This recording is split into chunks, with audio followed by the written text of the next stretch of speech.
वो होते हैं, सबसे पहले हम देखते हैं हेडिंग के टैग्स। ठीक है, हमारे पास HTML के अंदर हेडिंग बनाने के लिए टैग्स होते हैं। वो कौन से होते हैं?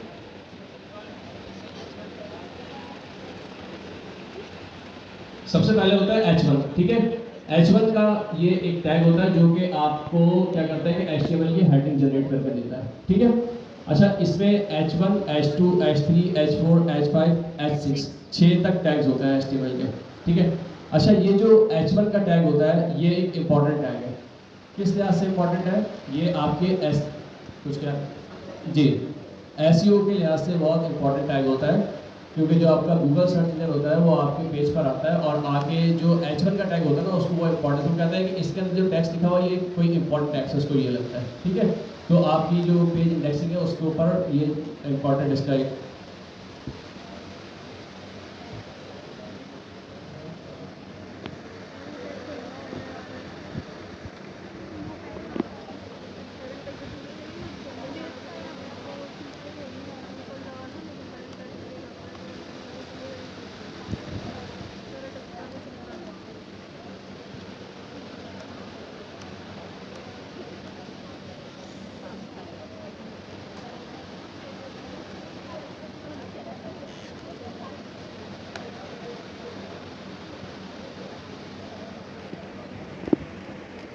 ठीक है।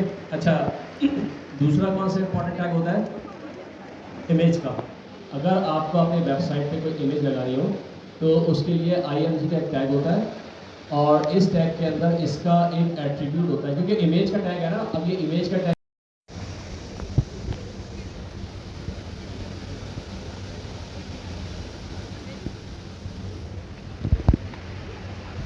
एक वेबसाइट होती है आपके पास अनफ्लैश, क्योंकि यहाँ से क्या होता है बस इन्होंने इमेजेस दिए हैं आपको, तो यहाँ से आप कोई फ्री इमेजेस डाउनलोड कर सकते हैं। तो मैं क्या करता हूँ कोई फ्री इमेज यहाँ से डाउनलोड कर लेता हूँ।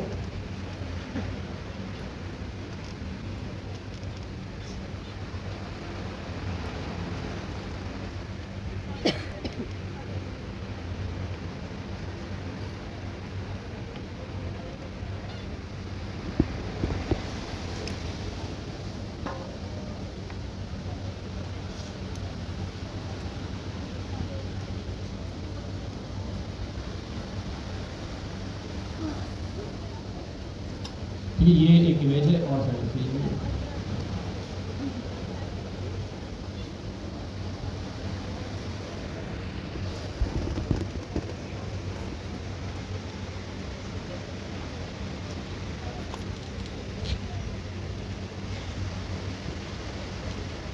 ये फ्री था। ठीक है, ओहो डाउनलोड कर।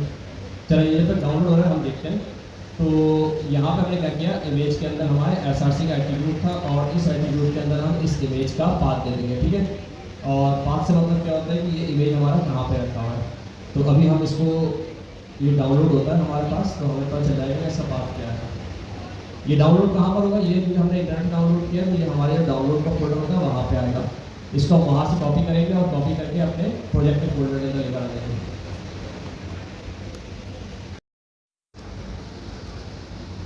पब्लिक का फोल्डर क्यों यूज करते हैं? पब्लिक का फोल्डर होता है हमारे प्रोजेक्ट के अंदर, इसके अंदर हम एसेट्स रखते हैं। अपने एसेट्स क्या होते हैं? जो हमारे स्टैटिक चीज़ें जो हम यूज़ कर रहे हैं उसमें इमेज हो सकती है और फॉन्ट्स हो सकता है। ठीक है, और एक्सटर्नल जावास्क्रिप्ट हो सकती है, एक्सटर्नल CSS हो सकती है। स्टैटिकली जो कंटेंट होगा वो हम अपने पब्लिक के फोल्डर के अंदर रखेंगे। ठीक है, तो मैंने क्या कहा, ये इमेज मैंने डाउनलोड, इसका मैंने नाम 1 रख दिया लेट्स सपोज, और मैंने कहा कि इमेज का मैंने टैग लगाया और SRC के अंदर मैंने कहा /1.jpg।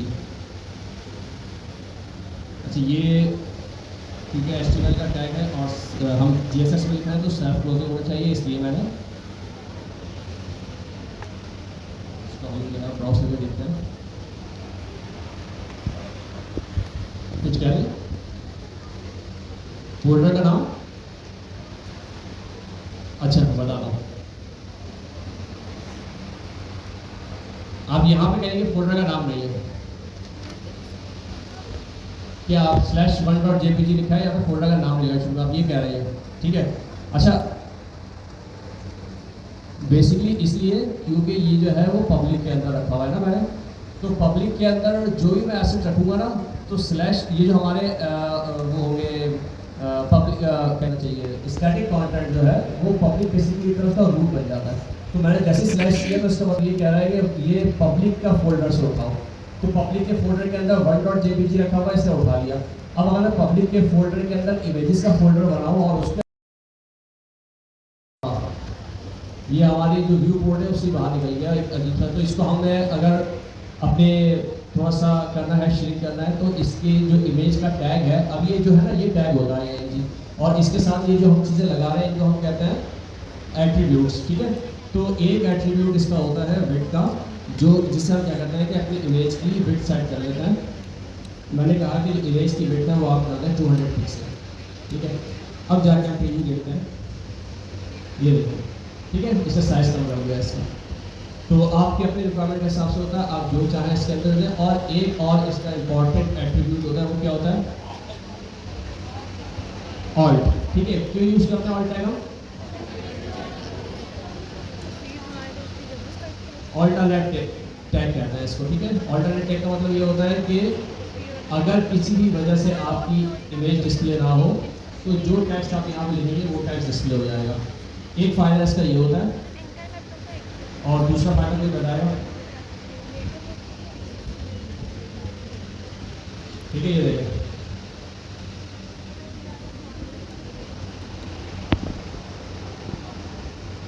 ठीक है, इमेज मैंने क्या किया, इमेज का नाम चेंज कर दिया यहाँ पे, एडजस्ट नहीं कर रहा था तो इसने कहा कि इमेज नहीं है, तो इसने टेक्स्ट डिस्प्ले कर दिया। एक फायदा तो इसका ये हुआ।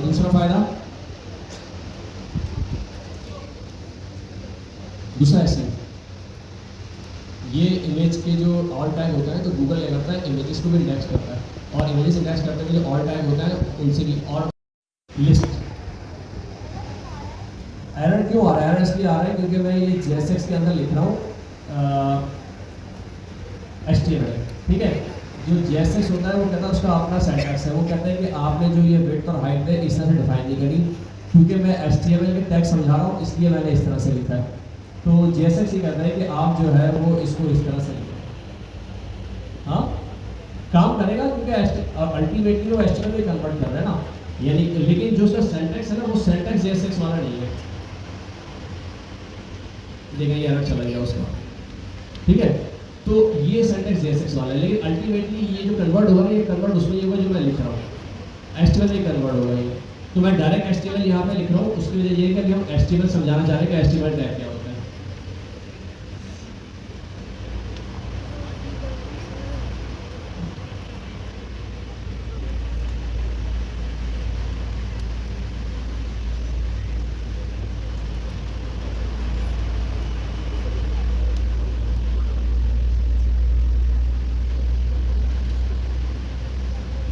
ठीक है, तो ये टैग होता है, एक टैग होता है बस पैराग्राफ का। अच्छा मैं जल्दी कवर कर रहा हूँ, फिर हम काम करेंगे, स्नैप बार बनाएंगे, उस स्नैप बार के अंदर देखेंगे कि हम ये चीज़ें किस तरह से अपने पास कवर कर सकते हैं। एक टैग होता है पी का टैग क्यों यूज़ करते हैं हम? पैराग्राफ बनाने के लिए। पैराग्राफ बनाने का मतलब होता है कि आपको टेक्स्ट को पैराग्राफ में कन्वर्ट करना है, ठीक है। एक टैग आपके पास होता है प्री टैग होता है, ठीक है, इतना इंपॉर्टेंट नहीं है, मतलब हम इंपॉर्टेंट टैग कवर कर रहे हैं यहाँ पे।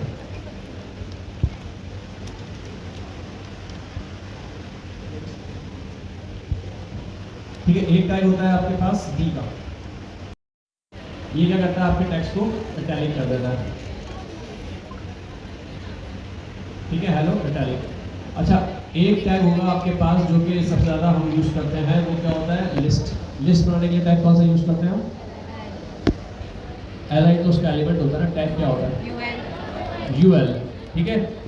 एक होता है यूएल, और इसकी यूएल टैग होता है, और इसके एलिमेंट बनाने के लिए हम एलआई यूज़ करते हैं, जैसे हमने लास्ट क्लास में क्या देखा था, पाकिस्तान और अपने दूसरी कंट्रीज।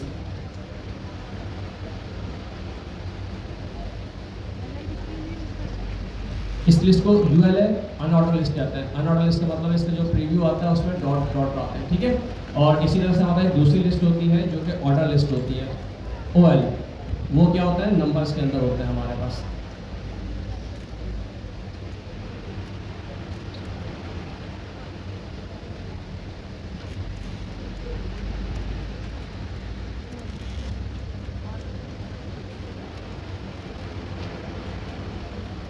ठीक है। अच्छा, और इसके अलावा हमारे पास क्या होता है, जो टैग होता है, कुछ इंपॉर्टेंट टैग होता है, वो होता है हाँ हाँ फॉर्म्स का जो टैग होता है वो बहुत इंपॉर्टेंट है। फॉर्म जो है हमारे बहुत ज़्यादा यूज़ होते हैं।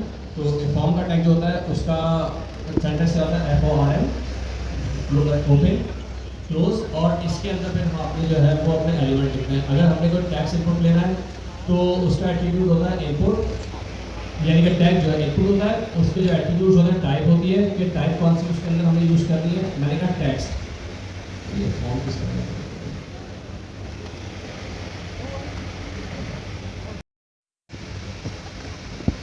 लेकिन आपके पास जो फॉर्म होता है उसमें क्या होता है कि आपके पास शुरू में लिखा हुआ होता है, आपने कहा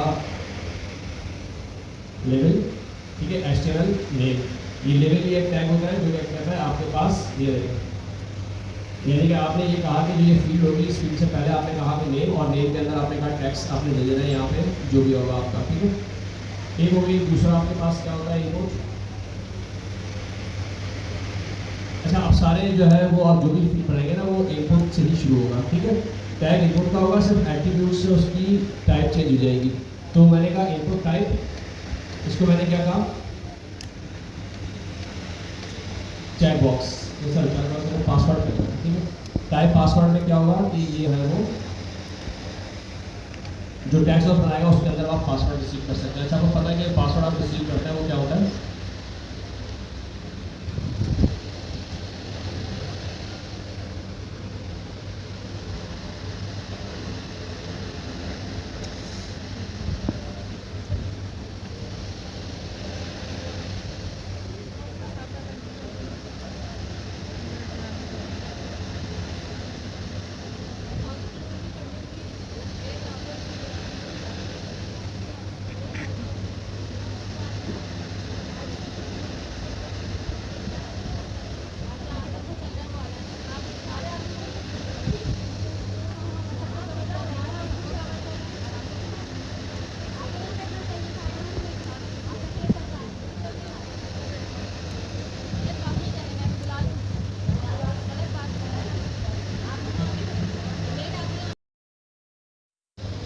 नहीं नहीं, ये टाइप इनपुट टाइप जो है मैं पासवर्ड की लेना चाह रहा हूँ, तो ये मैंने कुछ गलत लिखा इसके अंदर, जिनका एचटीएमएल आपने बताया टाइप पासवर्ड ही होती है ना, जैसे पासवर्ड फील्ड होती है। डिस्प्ले नहीं कर रहा है, क्यों डिस्प्ले नहीं कर रहा, काम करता सर्वर स्टार्ट करता है। चेक बॉक्स ने मैंने टाइप लिए ना इसमें, तो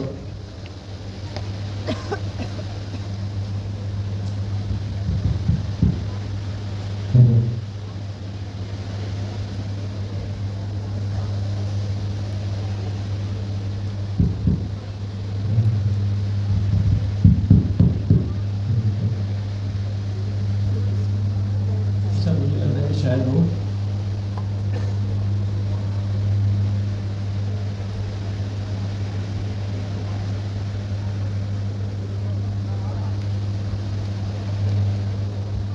टैक्सी तो टैक्सी हो जाएगा।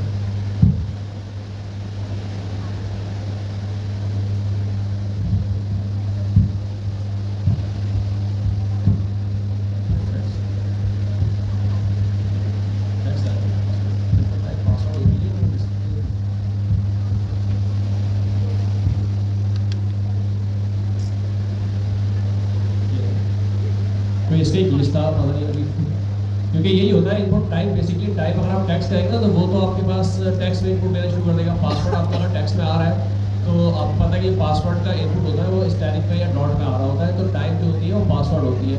तो जैसे ही आप इसकी टाइप पासवर्ड करेंगे या आपको क्या करेगा, इस तरह से टाइप करना शुरू कर देगा, ठीक है। तो ये बेसिकली इस तरह से फॉर्म बनता है और फॉर्म के ये टैग्स होते हैं। और इसके अंदर अब देखें ये जो अब इनके डिटेल्स है ना वो आपको लास्ट में सबने एक लिंक शेयर किया था। इस तरह से आपकी बेसिक एस्टिमेट टैग्स होते हैं। अच्छा, चलो इसमें एक बटन रह गया, इसमें हम क्या करते हैं इनपुट। अब आपको पता है कि जो आपका फॉर्म होता है उसको आपको सबमिट भी करना होता है, तो input type equal to submit करेंगे तो इससे आपका क्या बनेगा, सबमिट का बटन मिल जाएगा फॉर्म पर। ये बटन बन गया आपका सबमिट।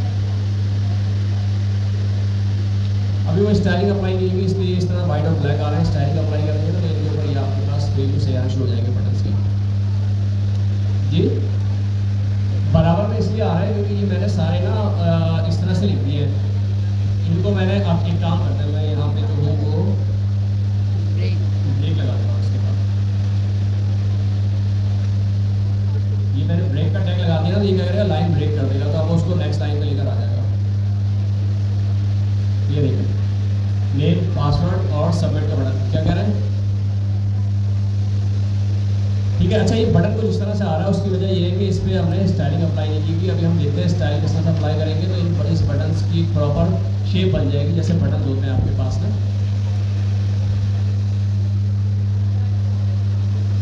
हाँ, बटन भी कर सकते हैं, लेकिन बटन का जो आप टैग यूज करेंगे ना, वो सबमिट का बटन नहीं होगा, वो प्लेन बटन होगा।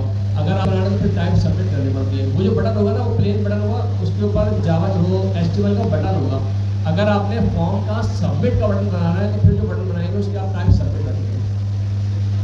देखिए, ये देखें, ठीक है, ये बटन बन गया है। वो क्यों अप्लाई नहीं होगी स्टाइल, इसकी डिफॉल्ट स्टाइल इसलिए अप्लाई नहीं होगी क्योंकि मैंने जो global.css था इसको मैंने बंद तो कर दी थी, लेकिन सेव नहीं की थी।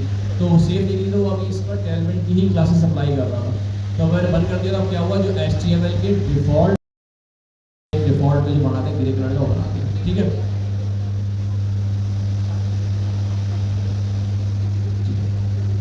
एक काम करते हैं, बटन का भी एक टैग बना लेते हैं, ठीक है, बटन, और इसका नाम कर लेते हैं, और इसकी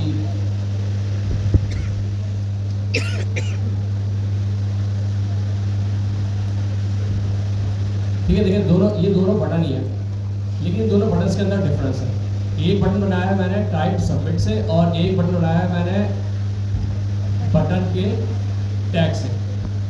इन दोनों में डिफरेंस है। डिफरेंस क्या है, किसी को पता है?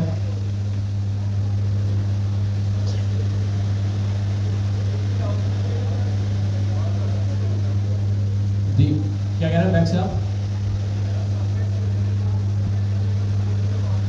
ठीक है, देखिए, दो बटन बनाए हैं। एक मैंने बनाया है इनपुट टाइप सबमिट से, और एक से बटन HTML में जो टैग होता है, ठीक है। ये जो सबमिट वाला है ना, टाइप सबमिट, ये करेगा कि इस फॉर्म की जो वैल्यूज है इनको सबमिट कर देगा नेक्स्ट पेज के ऊपर, या जहाँ भी हमने सबमिट करवाना है। और ये क्लिक का जो बटन है, ये जस्ट आपके पास इस पेज के ऊपर ही रन होगा, अपना ऑन क्लिक का इवेंट फायर करेगा, और उसके ऊपर आप जो काम करवाना चाहे करवा सकते हैं, ठीक है।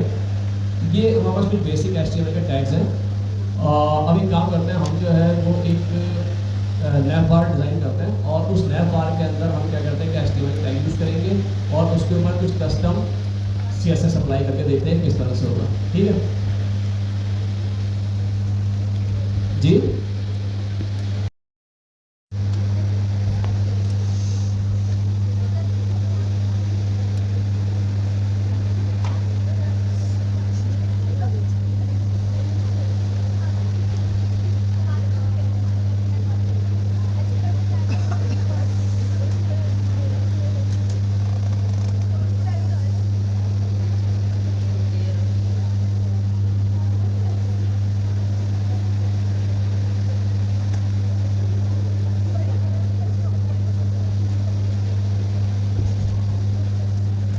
अभी हम देखते हैं, हमने जैसे नैव बार जो है वो हमने पहले डिज़ाइन की थी सिंपल सी ना। अब एक नैव बार हम डिज़ाइन करते हैं कि जिसके अंदर हम ये करेंगे कि नैव बार के अंदर एक साइड पे एक लोगो ले लेंगे, और एक तरफ हम कुछ मेन्यू लेंगे, और उन मेन्यू के अंदर लिंक्स होंगे। उन लिंक्स के ऊपर हम स्टाइलिंग अप्लाई करेंगे, और हम ये देखेंगे कि हम कस्टम क्लासेस बना के किस तरह से CSS से कस्टम क्लासेस बना के किस तरह से अपना मेन्यू बना सकते हैं। तो इससे पहले जो हमने मेन्यू बनाया था वो बनाया था टेलमेंट से। तो हो सकता है कि कुछ लोगों को समझ में नहीं आया होगा टेलमेंट क्लासेस काम किस तरह कर रही है। तो हम ये करेंगे कि हम कस्टम CSS अप्लाई करेंगे, और जब कस्टम CSS से कॉन्सेप्ट में आ जाएगा तो फिर हम जो है वो टेलमेंट की क्लासेस यूज़ करेंगे, क्योंकि हमारा अल्टीमेटली जो है वो हमने टेलमेंट ही यूज़ करना है। लेकिन बेसिक कस्टम CSS हमें आनी चाहिए, क्योंकि कस्टम CSS अगर हमें नहीं आएगी तो हमें ये पता ही नहीं होगा कि जो हम फ्रेमवर्क यूज़ कर रहे हैं किसी भी CSS का, चाहे वो टेलमेंट हो या चाहे वो बूटस्ट्रैप हो, तो बैकएंड में वर्क किस तरह कर रही है। क्योंकि ये जो फ्रेमवर्क है ये बेसिकली हमारे लिए आसानी पैदा करेगी कि हमें बनी बनाई क्लासेस दे दी हैं, लेकिन वो क्लासेस हमें बनानी आनी चाहिए। तो उसके लिए आपको कस्टम CSS आनी चाहिए, क्योंकि आपके जो आगे असाइनमेंट्स आएंगे उन असाइनमेंट्स के अंदर आपको दोनों तरीके की चीज़ें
नया भाग बनाने के लिए हम क्या करते थे, क्या क्या कहता लास्ट टाइम नया भाग बनाने के लिए हमने कंपोनेंट बनाया था नया भाग का। तो हम क्या करते हैं कि एक फोल्डर लेते हैं और उसका नाम रखते हैं कंपोनेंट्स, और इसके अंदर हम कंपोनेंट्स बनाने के लिए हमने क्या लिखा था कि हम एक पेज बनाते हैं और उस पेज का नाम क्या रखते हैं, नया भाग डॉट ESX। अच्छा, अगर मैं सिर्फ आपको पाथ सही बताना होगा कि आपने रखा हुआ कहाँ पर है। मैंने ऐप से बाहर निकाल के रख दिया है, SRC के रूप पर रख दिया है, ठीक है, आप कहीं भी रख सकते हैं। अच्छा, तो मैं हाँ ये कहता कि कंपोनेंट्स के अंदर हमने नया पार्ट डॉट ESX का हम एक कंपोनेंट बनाना चाह रहे हैं। मैं जो हूँ इसका नाम नया पार्ट डॉट ESX के बजाय पेज डॉट ESX रखूँ, तो इससे क्या फर्क पड़ेगा, विकास मुझे बताएगा।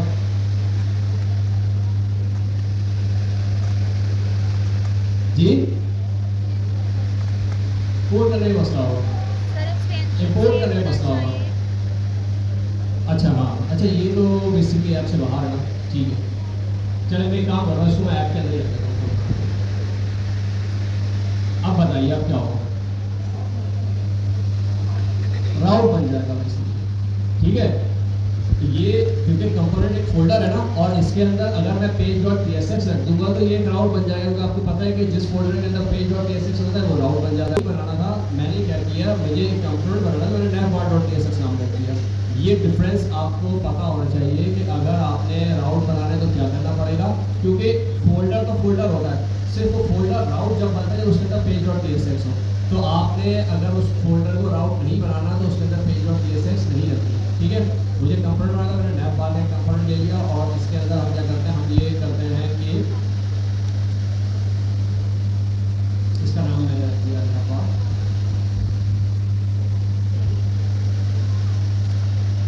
ठीक है। और अब क्या करते हैं, इसके अंदर हमें इसका, अब देखिए हम क्या बना रहे हैं, नैप बार बना रहे हैं ना। अब हम जो लेते हैं कि ये जो HTML आप यूज करो इसका पर्पस क्या है, ठीक है। डिफ तो सिंपल डिफ है, करता हूँ मैं यहाँ पर इसको डिफ के बजाय लैब लिख देता हूँ, ठीक है। ये एक टैग है HTML का जो कि सिमेंटिक HTML कहलाती है। इसका मतलब ये होता है कि इसके अंदर जो चीज़ लिखी जाएगी ना वो लैब बार होगी, ठीक है। तो ये एक टैग है जो कि सिमेंटिक HTML यूज होता है, और इसके और टैग भी हम देखेंगे अभी, और कौन कौन से टैग होते हैं।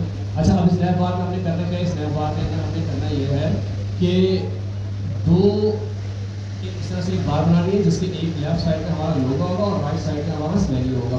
तो इसका मतलब ये हुआ कि मेरे पास जो है वो एक डिव मैं ले लेता हूँ जिसके अंदर मैं इस पर लिखता हूँ फिलहाल लोगो। अभी कोई इमेज लगाएंगे, मैं लिखता हूँ लोगो, और दूसरी साइड पे मुझे क्या चाहिए, एक UL, और इस UL के अंदर देखिए इससे मुझे सजेशन भी देनी चाहिए। ये बन गया। अभी कुछ नहीं किया इसके अंदर, मैंने सिंपल ना जो मेरे एलिमेंट थे वो एलिमेंट मैंने प्लेस कर दिए। अब मुझे इसका चाहिए प्रीव्यू, तो प्रीव्यू भी आपको पता है हम क्या करते हैं, अपने लेआउट डॉट ESX में आते हैं, और यहाँ आके हम क्या करते हैं, अपना जो चिल्ड्रन है इसके ऊपर अपना जो कंपोनेंट था उसको प्लेस कर देते हैं, ठीक है। कंपोनेंट क्या था, नैव,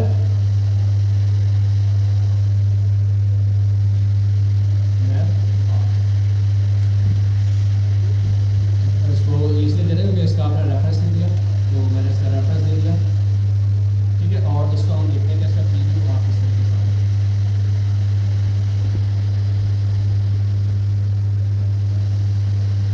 काम करते हुए जो पेज पे लिखा हुआ है इसको बंद करके एक सिंपल सी HTML लिख देते हैं इसके ऊपर जाके। सही, मेरा सर्वर बंद हो गया, तो बेसिकली मेरा सर्वर जो था वो VS पे चल रहा था, और VS से हमने रीस्टार्ट किया तो सर्वर बंद हो गया, दोबारा चला रहा है।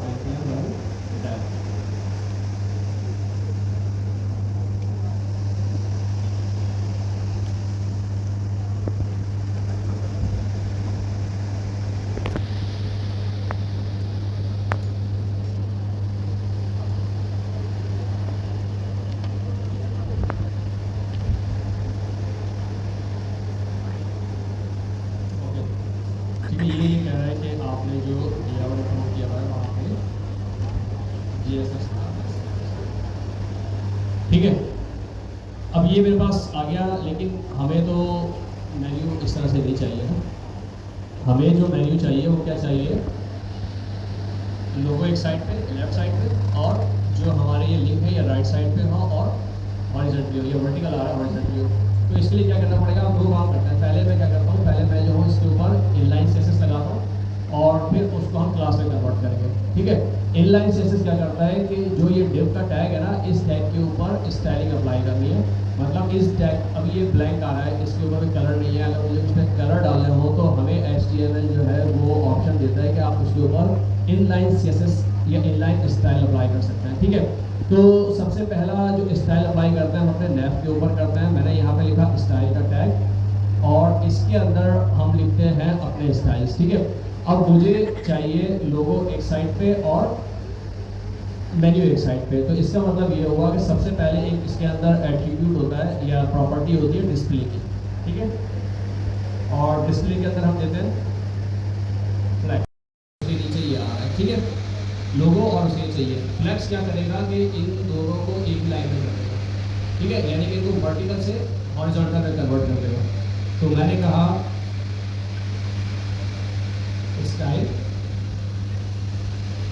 डिस्प्ले फ्लैक्स, देखते हैं इसका आउटपुट। ये देखिए ये नीचे उठ के ऊपर आ गया, एक लोगो आ रहा है और इसके साथ, अब यानी कि पहले ये ऊपर नीचे था, ये दोनों बराबर में आ गए। लेकिन अभी मुझे क्या चाहिए, अब ये दोनों साथ साथ आ रहा है। मैं चाह रहा हूँ एक तरफ लोगो हो और दूसरी साइड पे मेरा जो लिंक्स है वो हो। तो इसके लिए क्या करना पड़ेगा, हमें इसके लिए एक प्रॉपर्टी और यूज करनी पड़ेगी यहाँ पे। वो क्या होगी, जस्टिफाई बिटवीन। लेकिन वो जस्टिफाई बिटवीन जो है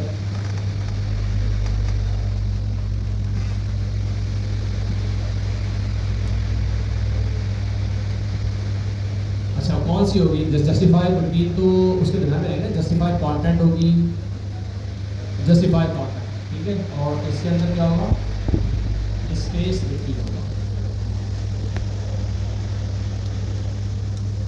ये देखो स्पेस बिटवीन से क्या होगा कि आपके जो दोनों टैग है HTML के वो इक्वली डिवाइड हो जाएंगे, यानी कि एक तरफ से जाएगा दोनों दूसरी तरफ आ जाएगा, ठीक है। अच्छा इसके अंदर और कौन से होते हैं, स्पेस बिटवीन के अलावा क्या होता है,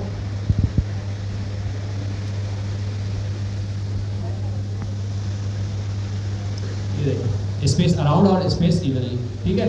अच्छा स्पेस अराउंड क्या करेगा, अभी देखिए इसके अंदर आपको क्या हो रहा है, बेसिकली मैं एक चीज़ कर रहा था कि आपको इसमें चीज़ें नजर आ रही हैं। मैंने कहा इसका बॉर्डर 1 पिक्सल सॉलिड है कि ये दोनों तरफ, यानी कि इस जो लोगो का टैग है इसके लेफ्ट साइड और राइट साइड पे इक्वल स्पेस देगा, और जो दूसरा वाला टैग था UL का उसके लेफ्ट और राइट साइड पे इक्वल स्पेस देगा, ठीक है। ये स्पेस अराउंड कह रहा है ये। तो हमें क्या चाहिए, हमें चाह रहे हैं कि लोगो का एक बिल्कुल लेफ्ट साइड पर हो और जो लिंक है वो राइट साइड पर हो। तो इसलिए हमने क्या किया, स्पेस बिटवीन दे दिया इसमें,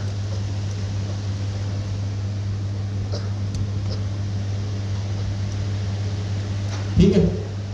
ये हो गया। अब मुझे क्या करना है, मुझे ये करना है कि ये जो होम अबाउट और कॉन्टैक्ट आ रहा है ये भी मुझे चाहिए हॉरिजॉन्टली। इसके लिए क्या करेंगे,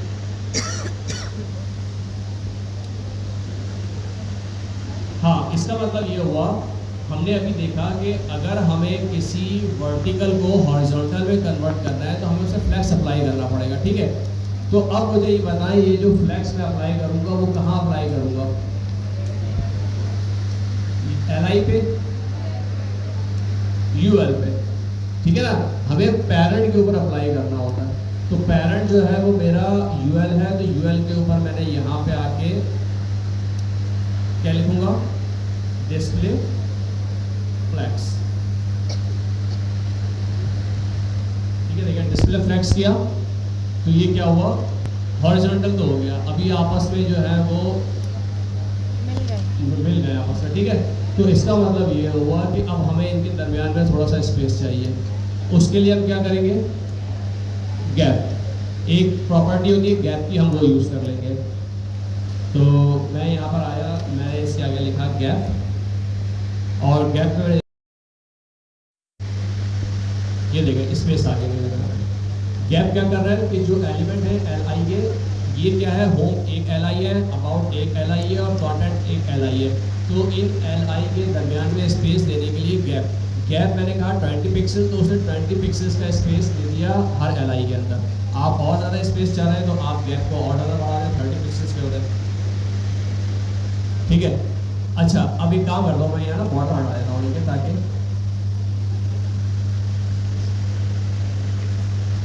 अच्छा अब मुझे ये बताएं कि जो आपके एक तो ये कि ये लिंक नहीं बने हुए, ठीक है, हमें तो ये मेन्यू के अंदर लिंक चाहिए होता है। अच्छा दूसरी चीज़ ये डॉट आ रहे हैं, ये डॉट क्यों आ रहे हैं यहाँ पे? क्योंकि यूएल है ना अनऑर्डर लिस्ट है, तो अनऑर्डर लिस्ट क्या करती है कि लिस्ट बना रही है, उसके अंदर वो डॉट लगाती है। तो अब मुझे ये डॉट हटाना है, तो इसका मतलब है कोई ना कोई तरीका होगा मेरे पास डॉट रिमूव करने का। ठीक है, तो हमारे पास जो CSS है हमें वो ये भी प्रोवाइड करती है कि आप जो है इसके अंदर से क्या होता है,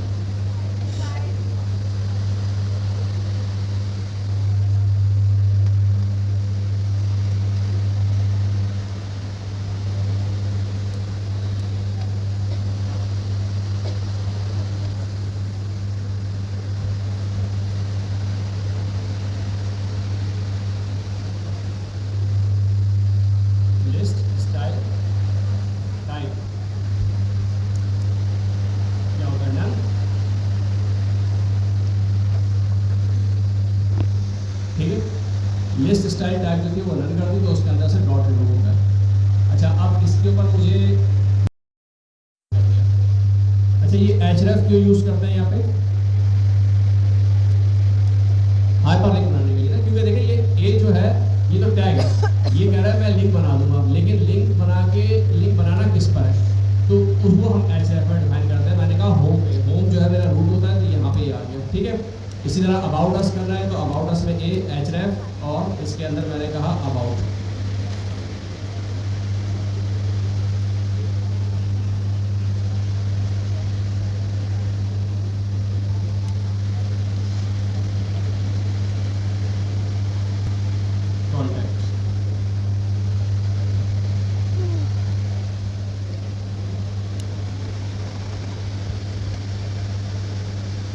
अच्छा एक चीज़ और, कल देखा मैंने स्टूडेंट्स को, वो कह रहे हैं कि हमारे मेन्यू नहीं चल रहा है।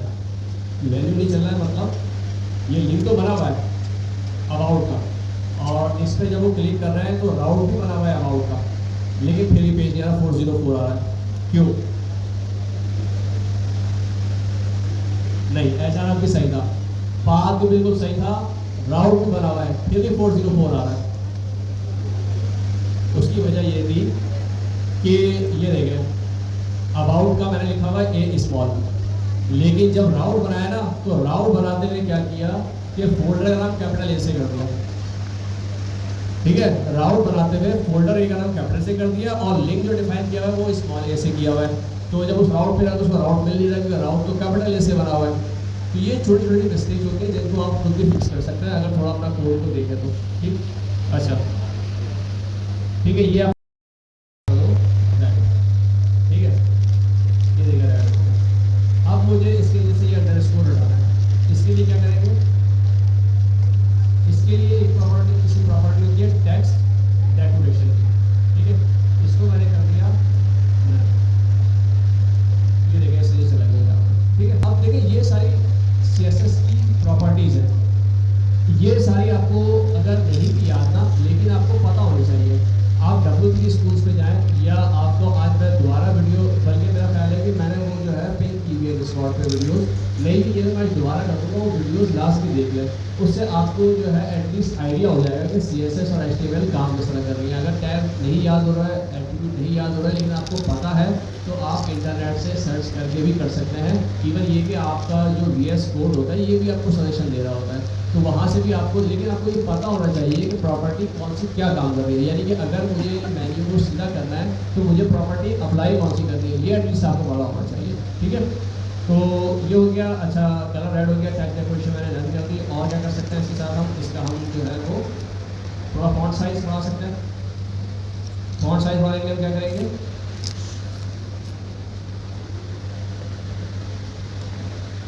ठीक है, अगर मुझे होगा फॉन्ट साइज बना तो मैं क्या करूँगा, फॉन्ट साइज। ठीक है, फॉन्ट साइज के लिए हम क्या करते हैं, अच्छा ये जो साइज होता है विड्थ हो गई, हाइट हो गई, साइज हो गई, स्पेस हो गया, ये सब चीज़ें किसमें कैलकुलेट होती हैं? नंबर्स में। और वो नंबर्स बेसिकली होते क्या हैं? पिक्सेल्स होता है, ठीक है। यानी कि जो आपकी स्क्रीन नजर आ रही है, ये स्क्रीन जो है आपको अगर सब पे अप्लाई करना है तो आपको जस्ट क्या करना होगा, आप ये स्टाइल उठाएं और इसको आप कर दें कॉपी पेस्ट।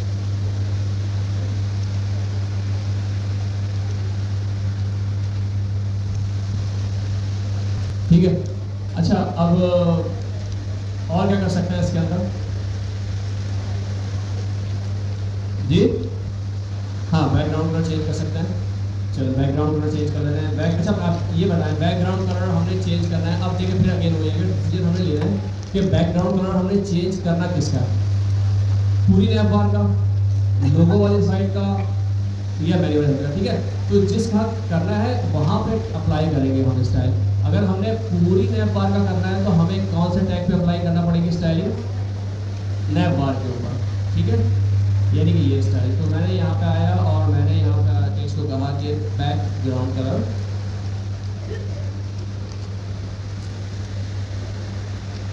जो है वो डिफाइन कर दो ब्लू, ठीक है। ये ब्लू हो गया।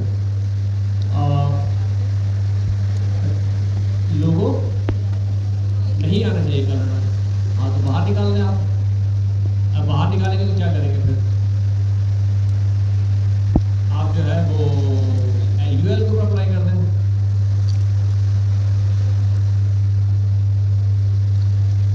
ठीक है। अच्छा अभी हम जो करते हैं, हम जो है पूरी पूरी उस पर करते हैं। उसमें जाइएगा, हम लोगो लगाएंगे ना इमेज तो ऊपर आ जाएगा, तो कलर जो होगा उसके नीचे चला जाएगा, इमेज के नीचे चला जाएगा, तो पता नहीं चलेगा वो कलर उसकी इमेज के ऊपर नहीं आएगा। तो इसके लिए क्या करेंगे? पैडिंग कर सकते हैं। कहाँ पे करेंगे? यूएल पे, नेफ पे या नैप पे? नैप पे। नैप पे नहीं करेंगे। नैप पे अगर हम करेंगे तो नैप तो ऑलरेडी पूरी नैप पे करेंगे तो फिर तो पूरी नैप को बड़ा कर देगा ना। मुझे तो ये जो होम अबाउट कॉन्टेंट है इसकी मुझे देखना ये है कि कौन सी चीज़ जो है इसको बड़ा कर रही है, ठीक है। तो उसको हमें, अच्छा मैं देखता हूँ कि क्या मेरी ये डिव इसको बड़ा कर रही है। हम एक काम करते हैं, अगर मैं इसके बॉर्डर जो है वो ये देखें, इसका मतलब ये कि जो लोगो वाली है ना ये मेरी बड़ी करी। अगर मैं इस लोगो का साइज छोटा कर दूँ डिव का तो ये मेरी छोटी हो जाएगी नैप बार। तो इसके लिए क्या करेंगे, हम लोगो वाला जो हमारा है इसके ऊपर आके अगर मैं इसकी हाइट डिफाइन कर दूँ तो चलेगा, हो जाएगा, होगा हाइट से। कौन सा? Width content.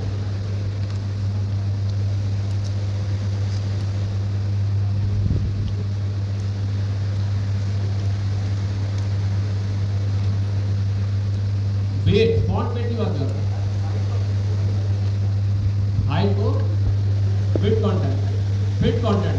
हाँ ठीक है, वो भी कर सकते हैं, लेकिन ये मैं जो कोशिश कर रहा था कि कोई जो है वो हमारे पास बेसिक जो प्रॉपर्टी है उससे हो जाए। तो अगर मैं इसको और थोड़ा करूँ, अच्छा वो इससे हो रहा है कि चलो इसको हम देख लेंगे। अच्छा ये अभी जो है बेसिकली हमारा बन गया है एक छोटी सी नैप बार। अभी हमने करना ये है कि अभी हमने करना ये है कि थोड़ा सा ये देखना है कि अभी ये प्रोजेक्ट बन गया हमारा।